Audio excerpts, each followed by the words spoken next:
Olá, gente, meu nome é Vanessa, sou professora, de vocês, e eu vou estar falando hoje sobre manual de normas e rotinas, tá bom? Quando nós falamos de manual de normas e rotinas, eu já tinha comentado com vocês a respeito do regimento, E aí quando nós falamos de normas e rotinas, estamos falando aí de algum livro, alguma coisa, um caderno, até mesmo no sistema, para que vocês, na maioria das vezes, consigam pesquisar, caso tenha uma dúvida, no setor onde vocês estão trabalhando, sobre uma técnica, um fluxo, algo do gênero. Então, quando nós falamos de manual, nós estamos falando que é um folheto, uma folha, um folheto, que ensina, como a gente vai fazer determinados procedimentos, como que é para seguir aquela técnica, como que é para fazer, o material que é para ser utilizado, quem tem que fazer, se é o médico, se é o enfermeiro, se é o técnico, Então, isso seria o manual de rotinas. E nós temos as rotinas, que é o conjunto de elementos aí que especifica a maneira mais exata do que vocês devem fazer. Nesse caso aí, depende da instituição onde vocês trabalham, lógico que sempre lembrando da parte onde vocês tenham o conhecimento técnico e científico, tá? O que seja certo, em cima dos requisitos que vocês aprenderam, tanto em semiologia quanto em outras áreas. Então, a gente tem que saber o que é certo e o que é errado, tá bom? E aí tem várias formas de ser elaboradas, Tem a elaboração em colunas, Nesse método a rotina explica a ação do operante, E a própria operação, A primeira coluna, ela vai falar quem vai fazer, e a segunda coluna vai falar quem é o passo a passo de como se faz para que se destina. Aí na apostila de vocês está um exemplo de rotina de alta pedida, então é dessa forma que vai ser rotulado aí o manual de normas e rotinas. Outra forma é a elaboração textual, onde vocês também têm um exemplo aí de material esterilizado, onde a gente vai descrever, em forma de texto, todas as rotinas e fluxos aí do setor, de uma forma simples, onde todo mundo consegue contribuir, consegue visualizar mais fácil e para entender. Então, é uma coisa bem específica, bem detalhada, mais específica e fácil de compreensão. O método audiovisual, que começou a ser amplamente empregado depois da última guerra mundial, que seria as fotos, que vocês têm aí, os folhetos, de imagens. Então, uma delas que a gente mais utiliza é a lavagem das mãos, tem outras que utiliza para risco de queda, tem alguns hospitais que utiliza para, desempenho aí do profissional. Então, eles usam, às vezes, os folhetos, informativos, que a gente tem bastante na saúde pública, que fala sobre piolho, hanseníase, que são o método audiovisual, onde eu bato o olho e eu já sei ver a sequência que é para ser feita.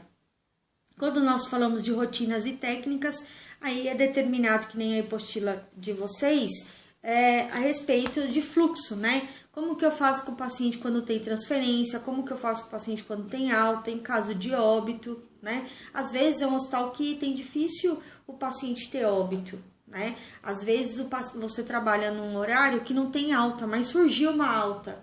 E aí, o que eu faço? Eu não sou obrigada a saber. Às vezes eu tenho uma compreensão, sei mais ou menos como que funciona, mas às vezes eu preciso ter algo ou algum lugar que eu possa pesquisar, que eu possa me inteirar. Às vezes nem todo mundo sabe, porque às vezes isso é difícil de encontrar, mas a gente precisa ter esses manuais, tá bom? É obrigatório nos hospitais, sendo tanto eles impressos quanto eles no sistema, tá? Pra gente poder aí pesquisar. Hoje tem um nome, chamado de protocolos ou bundles, tá?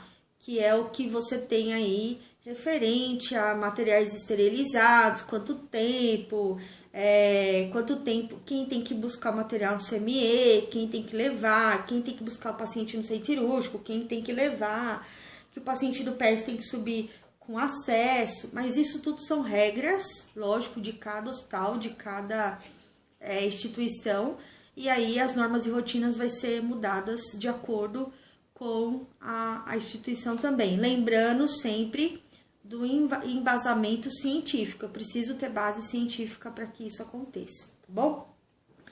Outra coisa, a gente vai falar sobre solicitação de exames, né? O médico, ele tem uma mania, né, de pedir exames no prontuário, né? E ele, às vezes, eles pedem exames no impresso próprio, que a gente tem vários nomes, tem SADT, solicitação de exames, tá? TIS, cada hospital tem um nome, tá? E aí, eles não escrevem no prontuário os exames que eles pediram. Então, digamos que ele pediu urina, hemograma e urocultura. Eles escrevem lá, exames de sangue e de urina. Mas quais exames, né? Eles precisam detalhar isso. Tanto hoje para cobrança a nível público, tá? Para saber quantos exames são feitos, né? Tudo, quanto que aquela pessoa gastou, e até mesmo para embasamento científico, né, no caso de um estudo, quanto no papel timbrado apropriado para solicitação de exames, tá bom? Então, sempre tem um impresso próprio e um impresso adequado aí para que vocês tenham o desenvolvimento aí da solicitação de exames. Outra coisa é o censo diário, né, onde a gente tem aí a contagem aí de quantos óbitos, quantos pacientes internados, quantos pacientes teve alta, quantos foi transferidos durante as 24 horas. Tem alguns hospitais que quem faz isso é o enfermeiro ou o técnico auxiliar de enfermagem. Tem outros lugares que são feitos pela própria agente administrativa ou secretária, né? Mas normalmente nós que fazemos esse controle, tá bom?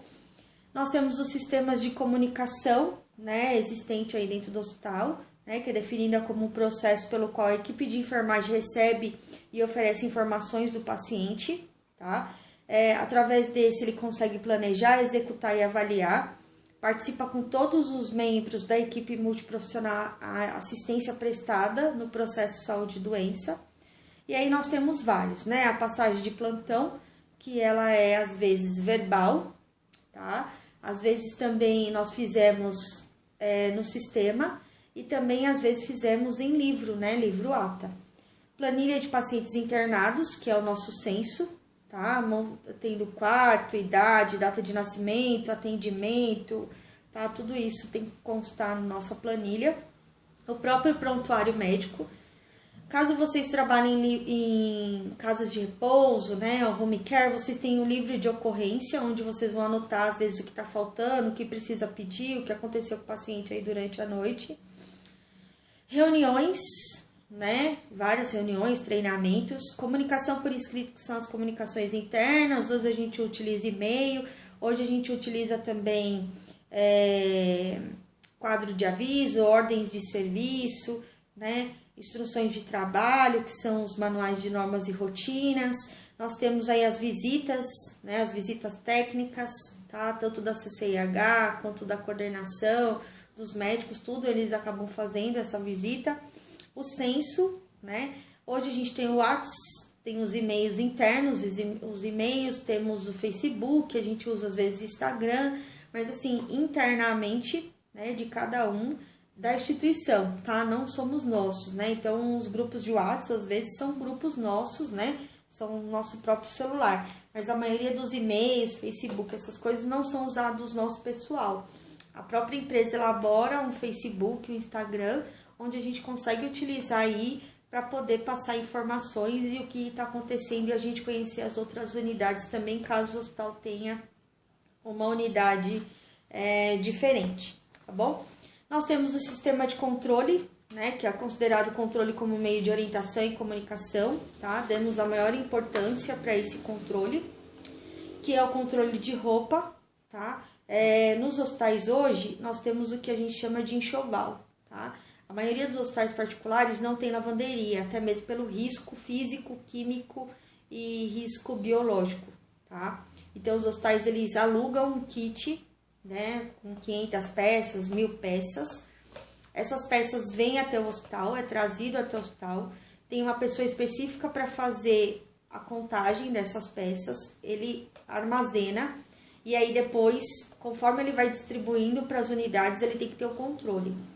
Quando é colocado no hamper, depois vem o rapaz, ele recolhe, e aí essa roupa também é pesada e também é calculada, tá? Então tem que calcular peça por peça.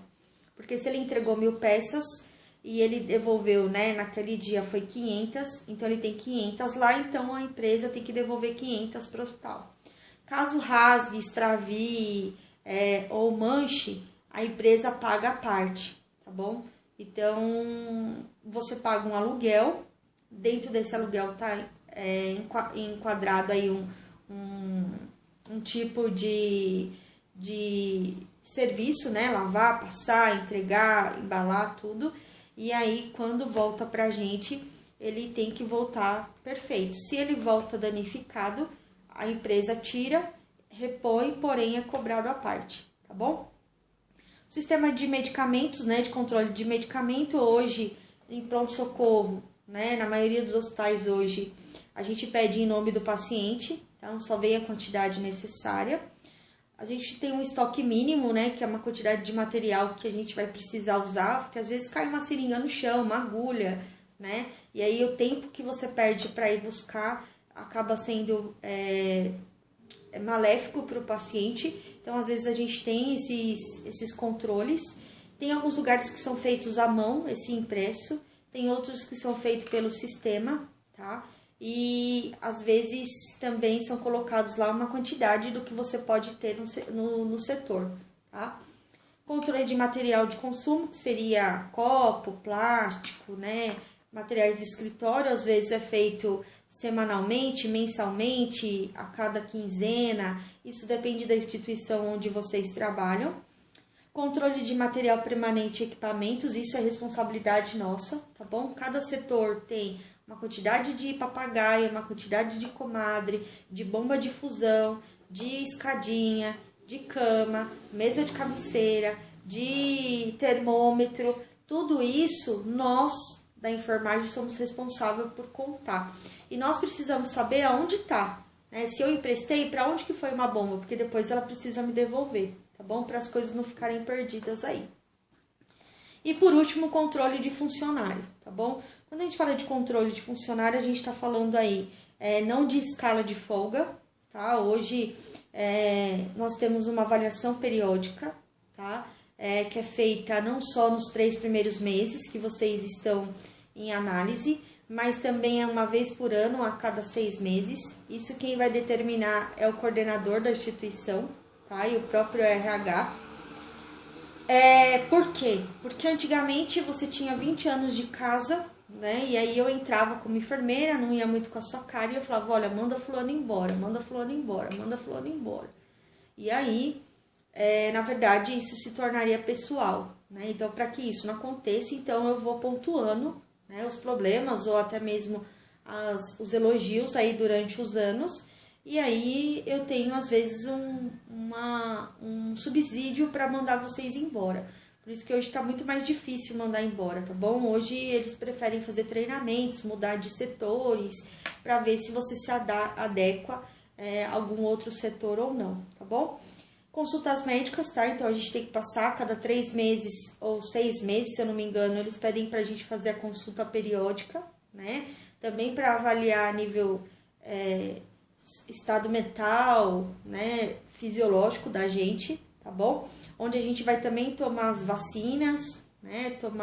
Fazer alguns controles, exames, né? Que são solicitados aí pela empresa.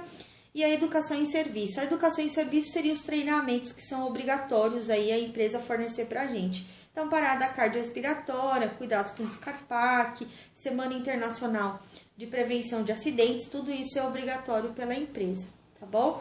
Então, essa parte termina aqui. Depois eu mando um outro vídeo aí com o restante da matéria. Um beijo e fica com Deus.